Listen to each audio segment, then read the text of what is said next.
mess up the tracing a little bit. Yeah, so right now we're just tracing.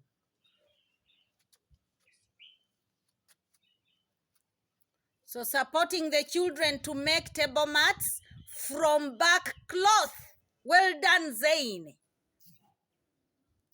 Andrea, well done. And you are an artist, I know. This is what you love, Andrea. Zane, well done. I'm not sure where I started the trace. Yeah, and we have to cut so well because even the smaller pieces will be used to make art pieces that can be sold off, eh?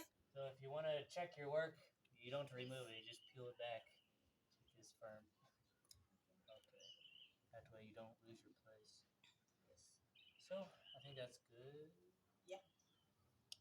So, but ideally, you'd use underneath. You'd have a smooth surface without these cracks.